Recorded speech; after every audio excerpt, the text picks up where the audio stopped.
If you're a small business and you've never really worked with influencers before, there's no reason for you to jump to big, expensive, giant influencers, right? You got to walk before you run.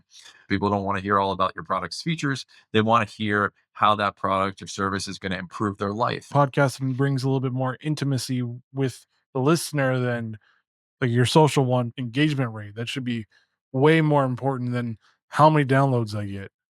If you can find somebody that is an influencer partner in your niche that's small and you're willing to take a bet on them and stick with them for the long term, that can absolutely pay off dividends. A lot of people don't appreciate any kind of content creator, like even somebody making a short form 15-second Instagram reel or TikTok video. Those creators put a lot of time and effort into that. And welcome to a new episode of Digital Coffee Marketing Brew. And I'm your host, Brett Deister. But if you could please subscribe to this podcast on all your favorite podcasting apps, it really does help with the rankings. Let me know how I am doing. But this week, we're just be talking about good old fashioned brands and brands identity and all that, and influencers as well, because that's actually kind of like what we care about, because influencer marketing is kind of the bread and butter of what digital marketing is right now, even though there's other things as well. Anyways, I have Dan with me, and he's the managing director of Get Hyped, and spearheaded a dynamic team of digital marketers dedicated to ensuring clients' bottom line with decades of experience steering businesses across diverse industries and marketing approach to get hype beyond creativity with analytics, ensuring every campaign is both imaginative and data driven. But welcome to the show, Dan. Thanks for having me, Brett. Happy to be here.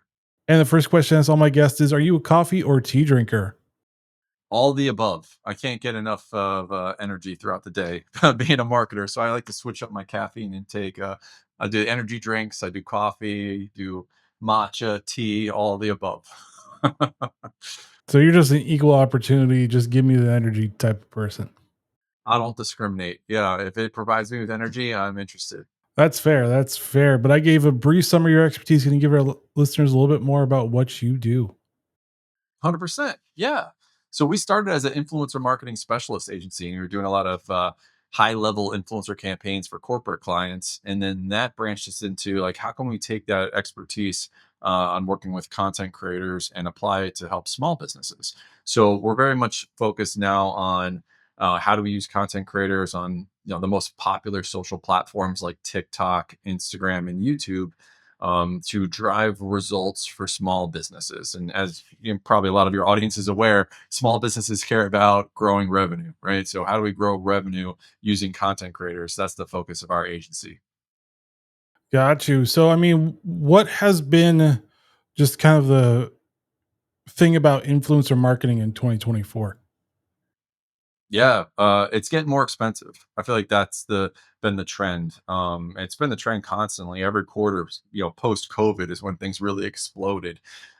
Just everybody going digital has driven up the demand for the highest quality content creators and influencers. It's offset a little bit by everyone in Gen Z now is an aspiring content creator. It feels like there's all kinds of people jumping in trying to create content, but it's easier said than done. And there's a lot of noise at the bottom, like any other kind of expertise. And it's much tougher to build that audience and maintain that level of engagement at a high quality with a large audience.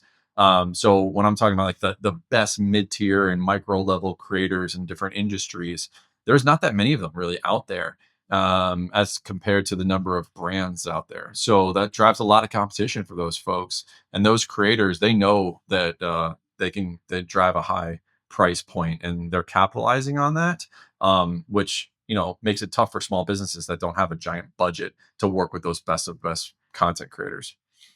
And so, I mean, another thing that I've seen is like AI influencers, and unfortunately the creep in AI has really hit everything. But specifically AI influencers, I mean, I've only really seen kind of chatter from OnlyFans, but I feel like this could actually become a problem for just influencer marketing in general, because you said it, we're all digital, so eventually we're not really going to know if it's an actual person or who they say they are. I could definitely see AI being a challenge. Honestly, it hasn't impacted too much what we do up until this point. Brands do prefer to work with real people. I haven't had any clients asking for AI. And when we're vetting influencers, I haven't seen any desire for any kind of clients to want to use AI type influencers to represent their brands. So, from my perspective, kind of working with the A and A plus type influencer talent that's out there, there's been zero really AI creeping in and kind of taking any of that away. And I think it's really just what the clients prefer. Like, I'm not sure clients have fully adopted AI. Maybe they will in the future, but very clients are very much um, deciding and influencing, for lack of a better word, what who we're deciding to partner with out there in the influencer market. Because when a company or a brand partners with an influencer, that's a representation of what they stand for. So I think some of the businesses kind of see AI as a misrepresentation of you know um, what they stand for as a brand. Then the opposite side of it is, how do you choose the right influencer? Because sometimes influencers do or say things that, well, cause controversy. Yeah, 100%, right? That's brand fit is the toughest part about influencer marketing, right? You obviously you're choosing someone to be the face of your company, and that says a lot. So you want to vet them thoroughly, right? There's kind of surface level vetting where you can use some kind of SaaS platform to look at their social metrics and see if they're good fit. But then what those platforms can't do for you is they can't really look back at that person's content and get a good idea of what that person stands for, like what's their personal brand. And the clients really should make sure that the brand that they've developed for their business is a good fit with their influencer's brand, right?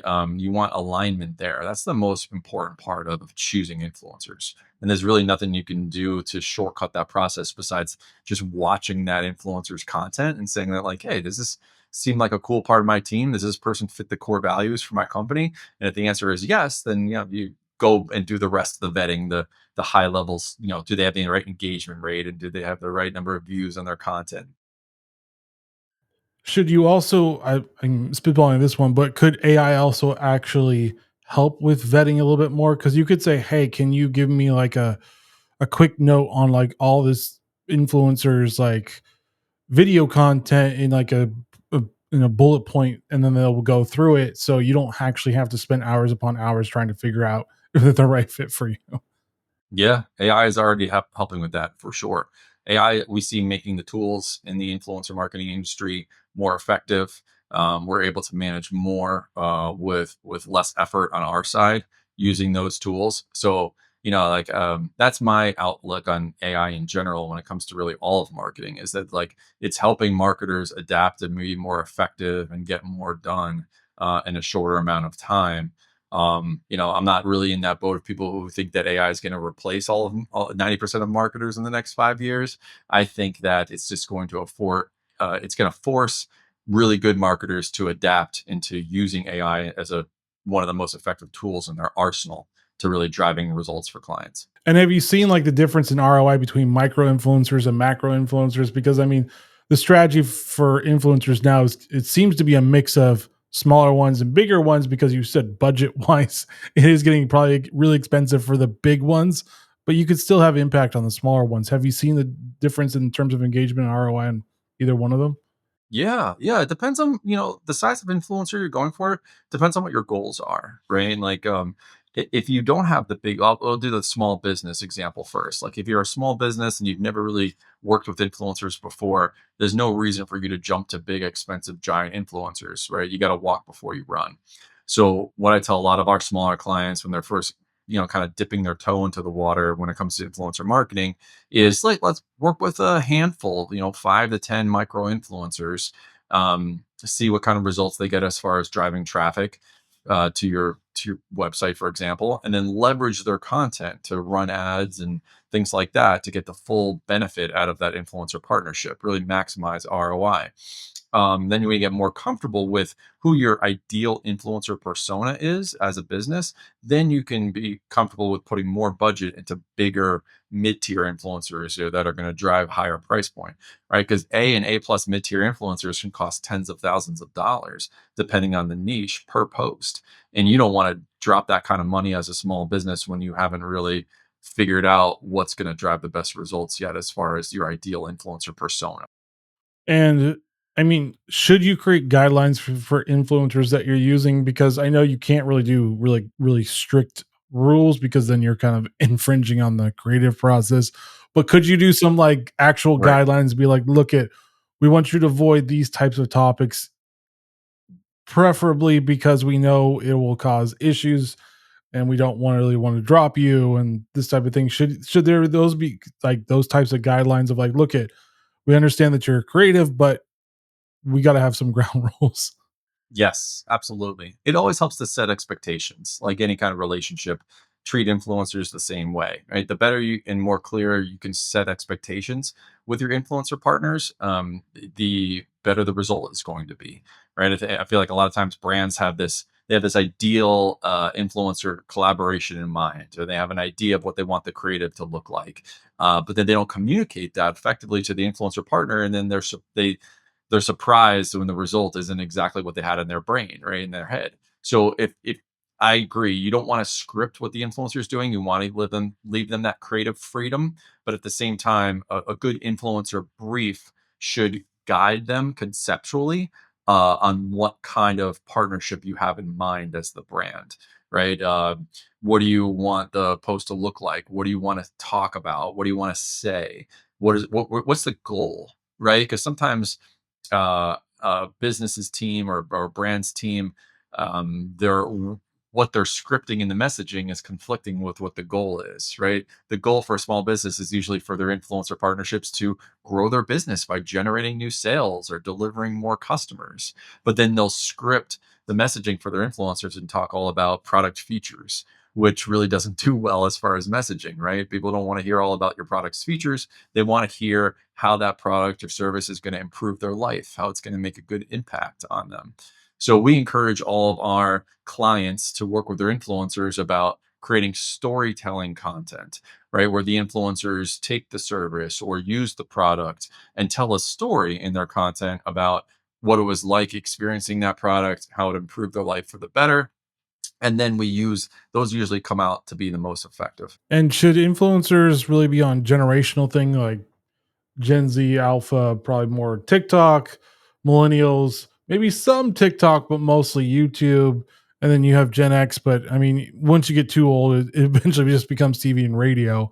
And so, should like influencers be split up between the different types of generations? Because not every generation goes to one specific platform.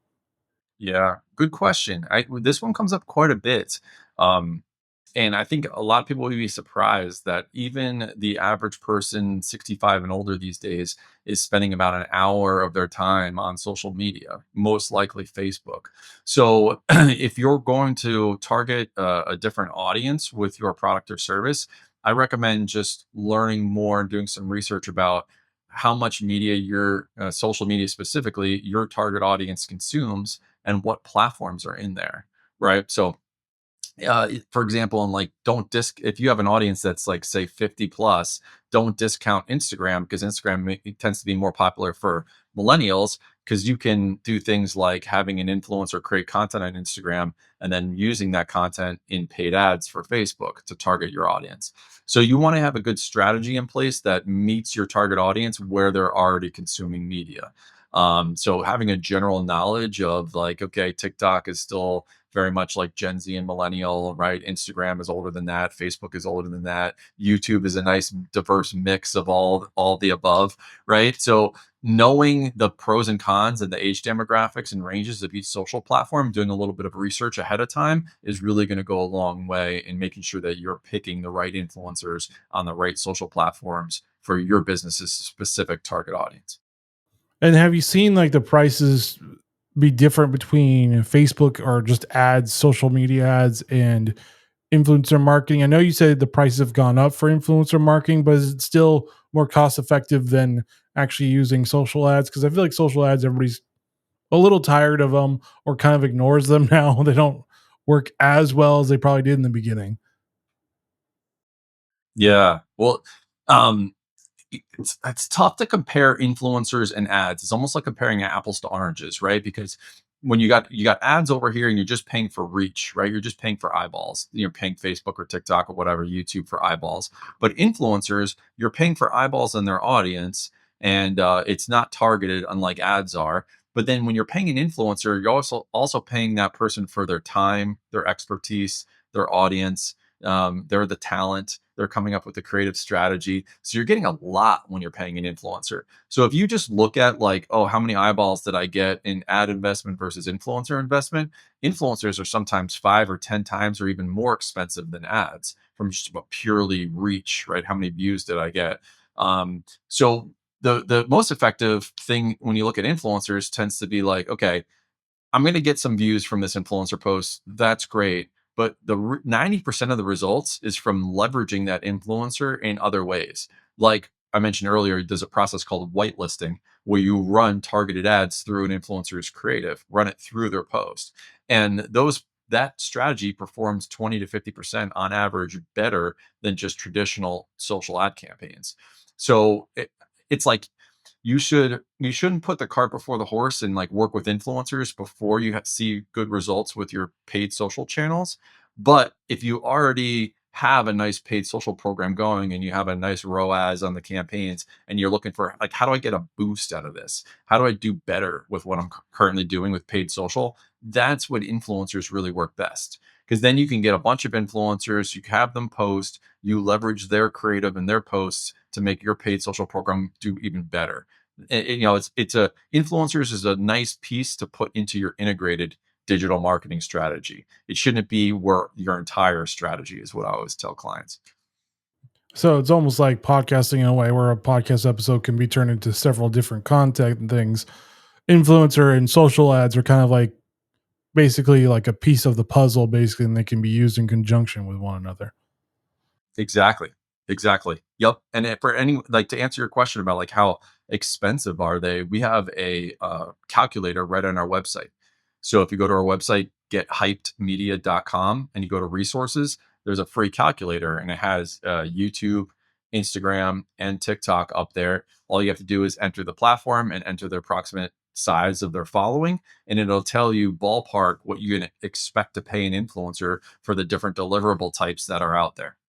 And is there any emerging platforms that or technologies marketers should be aware of for future influencer collaborations? Oh, there's so many. There's hundreds, and it seems like there's 10 more popping up every single week, especially with AI too. Influencer is so dynamic, right? It depends on what you're looking for, right? Like there's SaaS that's really good for creating content, right? UGC, user generated content. There's a lot of good platforms out there. Billow is one that's been around for a long time, that we'll use from time to time, right? If we just want a quick piece of content from a small creator, it's not about their audience, it's just about the content, then we'll use something like Billow. But then you have the total other side of the spectrum where you're looking for A and A plus quality, micro to mid tier and even larger influencers. And it's all about the influencer's audience and how long they've been creating content and the quality of that content. Then we're going to want to use probably a more expensive, but also more extensive SaaS platform that's going to do A to Z management, right? Not just sourcing the influencer, but also communicating with that influencer, of making an agreement with them, doing payments even, and collecting analytics and data on the back end. Those can get quite pricey. So I wouldn't recommend that for like someone just getting into influencer marketing. But if you have a company that's or a business that's more robust, you're going to want one of those bigger platforms like Creator IQ or Aspire or Maverick. Those are some of the big, those cost thousands of dollars a month per subscription to those platforms. So it's not really something you want to sign up for when you're first getting started. But if you have a more evergreen influencer campaign and you're working with tens of influencers every single month posting, you're going to want something like that to manage, because all those relationships becomes too much for your team. And has there ever been a discussion about like, using influencer marketing with podcasting? Because, I mean, being in the space myself, I see sponsorship ads and everything, but I've never actually seen anybody try to dip their toes into it yet. I'm not sure.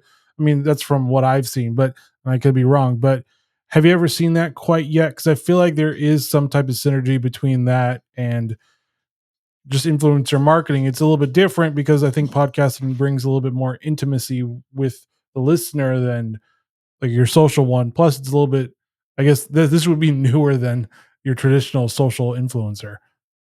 Yeah, podcasting is super popular. I mean, I would say podcasts are probably the fourth behind, behind the big three I mentioned earlier, like Instagram, TikTok, and YouTube. There's those platforms are where most of the creators we work with come from.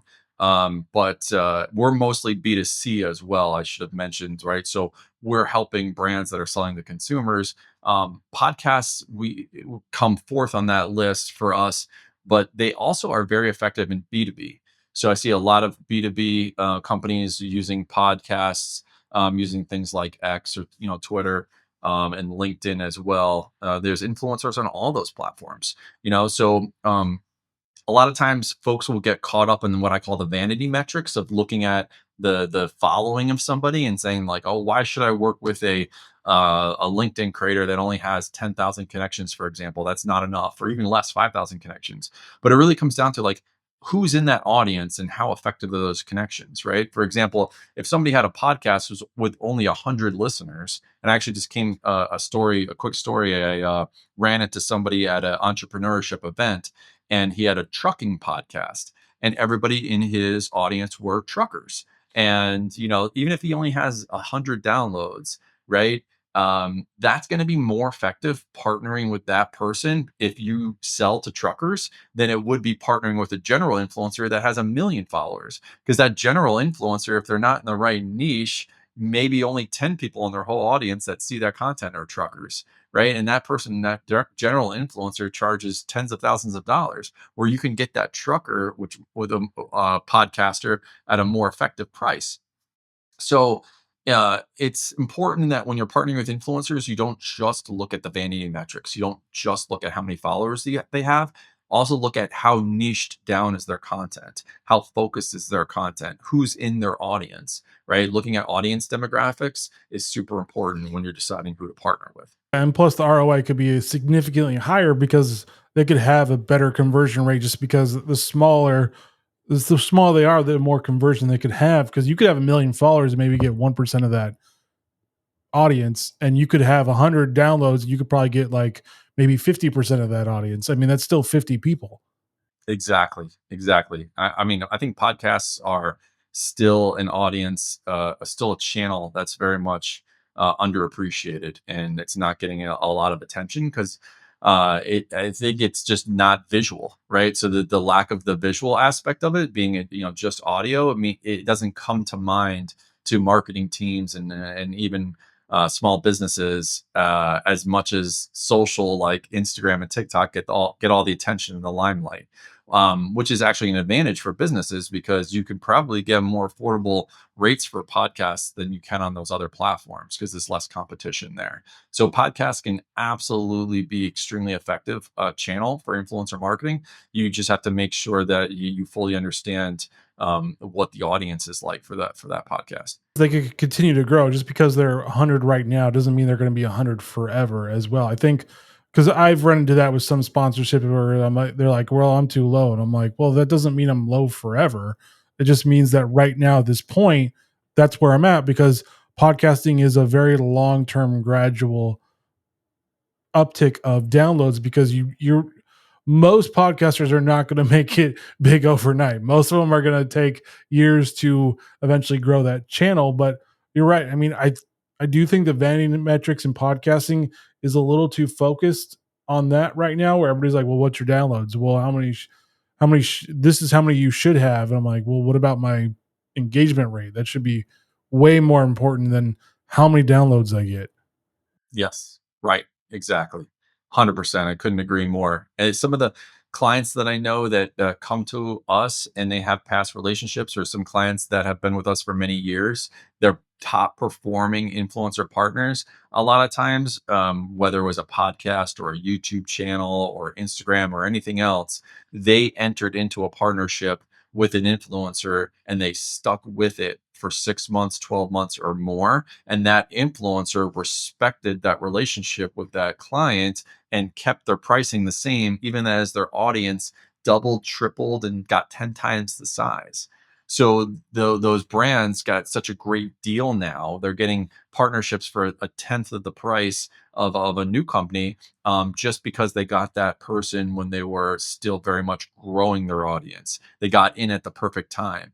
So you're spot on. Like if you can find somebody that is an influencer partner in your niche that's small, and you're willing to take a bet on them and stick with them for the long term, that can absolutely pay off dividends. And this is for any marketers out there. You should really look at for podcasts if you want to partner with somebody, how often or how many episodes they've done. Because if they've done more than 3 episodes, they're more likely going to continue to do it. If they've done only two, wait. Right. Right. Yeah. A lot of people don't get past that fifth or sixth episode, right? I forget which the stat is, but like, yeah, 80% of It's people. about 3. That's actually the metric. Wow. It's 3 because they won't make it past, usually it's 1 because they won't even make it past, it's 1 episode, and they won't make it to the second or third because a lot of them don't understand just how time intensive it is to actually create an episode. So they think it's so easy because they listen to one and it's like, well, there's a lot of things going on in the background that you just don't know. I know. I can appreciate that. I've never started a podcast, but I have made YouTube videos, and then my appreciation after making a YouTube video for YouTubers is unbelievably high. And I think that you're hitting on a really important point that a lot of people don't appreciate any kind of content creator, like even somebody making a short form 15-second Instagram reel or TikTok video. Those creators put a lot of time and effort into that. There's a lot that goes on behind the scenes, that I think brands and even listeners and followers, they don't really appreciate. But a content creator is not easy, or else everybody would be doing it. There's millions of people out there aspiring to be content creators, and they're not, right? Because it's not just that you have to be different, you have to be unique. It also takes a lot of work and a lot of consistency. And a lot of determination. You have to be persistent about it because like I said, a lot of times you won't really get noticed until eventually. Exactly. It takes time. It takes time. All right. So people are listening to this episode and they're wondering where they can learn more about your company and where they can find you online. Best thing to do is check out our website, gethypedmedia.com. I'm on Instagram, TikTok. I'm on YouTube as Dan Get Hyped. You can find me there, or you could just shoot me an email, dan@gethypemedia.com. Happy to chat. Happy to help you out. All right. Any final thoughts for listeners? Yeah, I would just say, the best, if you're a small business, the best thing you could do for content creators is try a bunch of different partnerships and start small. So if you're thinking about getting started with influencer marketing, check out one of the and you're running paid ads, for example, like, and you're not using influencers and paid ads together. That's the big opportunity, right? Marrying those two channels together, influencers and paid social, that's where a lot of our clients are seeing tremendous results. So I would recommend, doing some research, getting that strategy together. That's a really great starting point that doesn't take a lot of work for a small business to get into influencer marketing more in their holistic marketing strategy. Well, thank you, Dan, for joining Digital Coffee Marketing Brew and sharing your knowledge on influencer marketing. Thanks for having me, Brett. And thank you for listening. As always, please subscribe to this podcast on all your favorite podcasting apps. Leave a 5-star review. It really does help with the rankings. Let me know how I'm doing. Or if you want to comment on Spotify, you can now comment on Spotify on this episode as well. But join me next week as I talk to another great thought leader in the PR marketing industry. All right, guys, stay safe. Get to understanding your influencer marketing campaigns or even your influencer marketing in general. And see you next week. Later.